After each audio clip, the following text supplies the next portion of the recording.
So the admissions process, I like to say, is a great time for introspection. We get the chance to ask ourselves the questions we don't ordinarily think about, but probably should. You know, these questions like, where have I been, where am I going? Looking at yourself also from the perspective of another person who's evaluating you also gives you the chance to make yourself not only a better applicant, but a better person, really to take holistic stock of yourself. And what we encourage you to do in this application process is to really take a holistic look at yourself. Not just your grades, not just your scores, not just one or two of the things that you've done, but get a full picture of who you are, because that is exactly what the colleges are going to be looking at when they make their decision to accept you. Yeah, I like to say we help you sort of review and maybe even revise that narrative you tell yourself about yourself. Everybody has it, that sort of voice in the back of their head. Sometimes it's your own conscious, sometimes, well, it's your guidance counselors or professionals like us. But that voice that tells you, you know, what you're capable of, what you'd like to do, and your hopes and aspirations in life. And basically, we help you convey that story in your application as concisely as possible, but also understanding that, you know, you're the author of your own life. You're the one that writes your future. So if you understand where you've been, you'll be better equipped to know where you're going.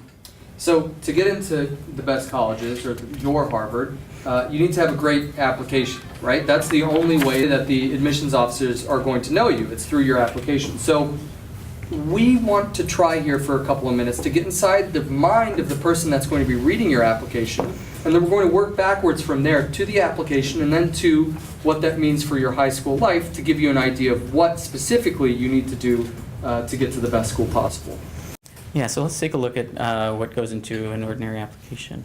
One of the things I like to talk about are admissions officers. Who's your audience for your application? And actually it's funny because usually you think of somebody like the Wizard of Oz locked in a room somewhere. But you know, these are ordinary people, wholly invested in you. And it's a very funny situation. Each admissions officer at a college or even a high school will have a region for which they're responsible. And in the off season, they'll go traveling around the country, visiting maybe the Midwest, and even going into the very schools that they'll be reading applications from. So really, an admissions officer will know your context. They'll know all about CM or Fontbonne. They'll know really the school, and they'll really have a strong personal connection for you. They want you to get in. They really do. And the only problem is that they actually have a ridiculous workload. So this is really what it comes down to. There are about 2 million incoming freshmen to college every year, and someone has to read all these applications. I mean, just think of the workload. So it's not uncommon for an admissions officer at a school like Harvard to have really up to 1,700 or 1,800 applications to read in a single season. So if we just do the math, you can see on the board, let's assume, say, 1,500 words per application. That amounts to the equivalent of reading the King James Bible cover to cover about 3 times in just over 3 months, which is an extraordinary reading load alone, not to mention the fact they have to take notes and actually remember what they've read, especially the ones for the students who'd like to get in. Yeah, so those 1,699 applications that are not yours are basically all of your competition. So you can imagine if you're an admissions officer locked up in the winter reading all these applications, you've got to read something pretty special on an application. And special grades and scores are not quite special enough. So what we want to understand is, what is it that can actually make your application and you memorable? Yeah, and actually it's funny, most students make the mistake here. They think, oh, I've got to do as much as I possibly can. I've got to be engaged across the board. I've got to do 100 activities. I have to get perfect grades, perfect scores. But that's actually not quite right.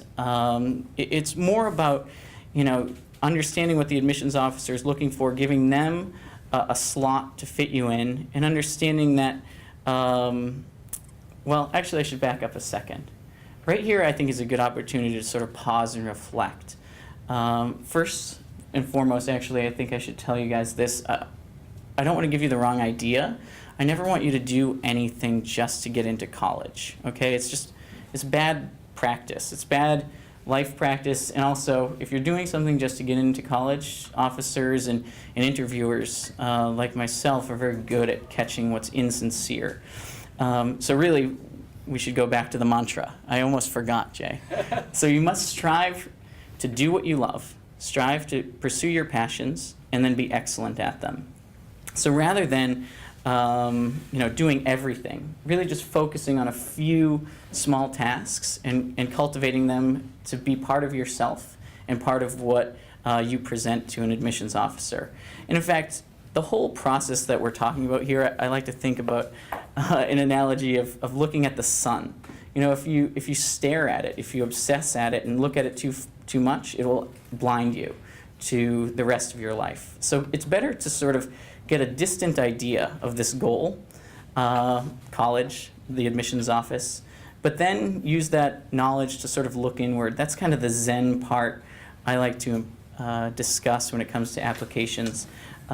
It's not about remembering the college admissions process, but focusing on yourself here and now and maximizing your potential and using that outside perspective to do what's best for you anyway. Yeah, so now you know you've got to get inside this admissions officer's mind in order, they're the gatekeeper that's going to let you into the university that you want to go to. So how do you do that? Well, you have to actually have a great application. You have to stand out. You can't just be a couple of numbers, grades and scores. You have to have a personality. So let's start and take a look at the application and what it contains and see how you can use those and distinguish yourself.